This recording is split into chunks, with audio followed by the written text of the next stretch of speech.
Assalamu alaikum wa rahmatullahi wa barakatuh, que la paix, la miséricorde et les bénédictions d'Allah soient sur vous, sur vos familles et sur tous ceux qui cherchent la vérité avec un cœur sincère. Bienvenue à vous, chers frères et chères sœurs, dans cet espace de rappel, de sagesse et d'espérance, où nous parlons non seulement d'amour, mais d'un amour guidé, purifié et protégé par Allah. Et si je vous disais que certaines rencontres ne sont pas le fruit du hasard?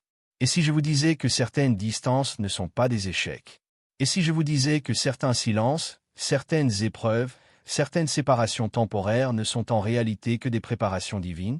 Vous avez peut-être ressenti ce lien étrange avec une personne. Un lien que vous ne pouvez pas expliquer. Un lien qui persiste malgré le temps. Un lien qui résiste malgré les obstacles. Un lien qui vous ramène toujours à Allah. Et si ce lien était confirmé par Allah lui-même?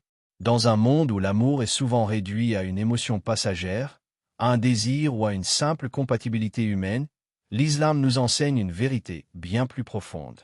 Les véritables unions sont écrites avant même que les cœurs ne se rencontrent. Allah dit dans le Coran, « Et parmi ces signes, il a créé de vous, pour vous, des épouses afin que vous trouviez auprès d'elles la tranquillité, et il a mis entre vous de l'affection et de la miséricorde. » Sourate Ar-Rum, verset 21. Ce verset ne parle pas d'un amour ordinaire. Il parle d'un lien spirituel, d'un décret divin, d'une construction patiente. Aujourd'hui, nous allons parler de ces signes discrets mais puissants par lesquels Allah confirme un lien. Et comment, étape après étape, il prépare deux cœurs jusqu'au jour de leur union. Le lien qui ne disparaît pas. Lorsqu'Allah unit deux âmes par le destin, le temps ne suffit pas à les séparer intérieurement. Vous pouvez vous éloigner physiquement. Vous pouvez ne plus parler. Vous pouvez changer de situation. Mais au fond du cœur, quelque chose demeure. Pas une obsession malsaine. Pas une dépendance. Mais une présence calme. Une invocation spontanée. Un souhait silencieux dans vos duas. C'est souvent le premier signe. Car ce qui est écrit par Allah ne s'efface pas par les circonstances humaines. Les obstacles qui ne détruisent pas, mais purifient. Beaucoup pensent que si une relation est difficile, alors elle n'est pas destinée. Mais en réalité, Allah ne teste que ce qui a de la valeur. Parfois il retarde. Parfois il sépare temporairement. Parfois il ferme une porte, pour en ouvrir une meilleure plus tard. Pourquoi? Parce que les cœurs doivent être purifiés avant d'être unis. Il enlève l'orgueil. Il enlève l'attachement excessif. Il enlève les mauvaises intentions. Il enseigne la patience. Il enseigne la confiance. Allah ne veut pas seulement unir deux corps. Il veut unir deux âmes capables de se rapprocher de lui ensemble. Le rappel constant d'Allah dans cette relation. Un lien confirmé par Allah ne vous éloigne pas de la religion. Au contraire, il vous pousse à faire dua. Il vous rappelle la pudeur. Il vous éloigne du haram. Il vous rapproche de la prière. Il vous fait réfléchir au mariage, pas au péché.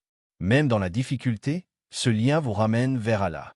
Et c'est l'un des signes les plus forts. Car Shaitan pousse toujours vers la désobéissance. Mais ce qui vient d'Allah mène vers la droiture. Les rêves, les pensées et les invocations répétées. Sans tomber dans l'exagération, beaucoup de personnes ressentent des rêves récurrents, des pensées paisibles, des invocations involontaires pour cette personne. Pas par obsession, mais comme si le cœur se souvenait d'une promesse ancienne. Car les âmes se reconnaissent avant les corps. Le prophète a dit, « Les âmes sont comme des soldats regroupés, celles qui se reconnaissent s'assemblent, celles qui se repoussent se séparent. » La transformation personnelle. Un autre signe puissant est ceci. Avant même l'union, vous changez. Vous devenez plus mature, plus patient, plus responsable, plus conscient. Allah vous prépare individuellement avant de vous unir. Car une belle union nécessite deux cœurs solides.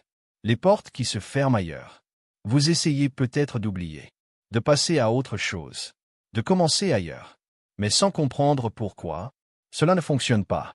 Non par malédiction, mais par protection. Allah ferme certaines portes pour protéger ce qu'il a écrit pour vous. Le calme intérieur malgré l'incertitude. Même sans garantie, même sans date, même sans promesse humaine, votre cœur reste étonnamment calme. Triste parfois, fatigué parfois, mais jamais désespéré. Car Allah met la sakina, tranquillité, dans les cœurs qu'il guide. Le temps divin n'est pas le temps humain. Allah ne travaille pas avec nos horloges. Il travaille avec la sagesse. Parfois l'un est prêt avant l'autre. Parfois l'un doit guérir avant d'aimer. Parfois l'un doit tomber pour apprendre l'humilité. Mais lorsque le moment arrive, même les montagnes se déplacent. Que faire pendant l'attente? Multipliez les duas sincères. Demandez ce qui est bon, pas seulement ce que vous voulez. Travaillez sur votre caractère. Protégez votre chasteté. Confiez votre douleur à Allah. Et dites souvent, « Oh Allah, si cette personne est un bien pour ma religion, ma vie et mon avenir, rapproche-nous. Sinon, éloigne-la de mon cœur et accorde-moi mieux. » Chers frères et chères sœurs, si Allah a confirmé votre lien, alors aucun être humain ne pourra l'annuler. Si Allah prépare vos cœurs, alors même les larmes ont un sens. Les silences ont un sens. Les retards ont un sens. Les douleurs ont un sens. Car Allah ne joue pas avec les cœurs sincères. Il construit. Il purifie. Il élève. Et lorsque l'union arrive, ce n'est pas juste un mariage. C'est une miséricorde descendue du ciel. Alors ne perdez pas espoir. Ce qui est écrit pour vous vous atteindra, même si le monde entier tente de l'en empêcher. Et ce qui ne vous est pas destiné ne vous atteindra jamais, même si vous le poursuivez toute votre vie.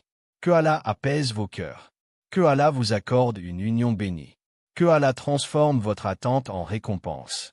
Amen.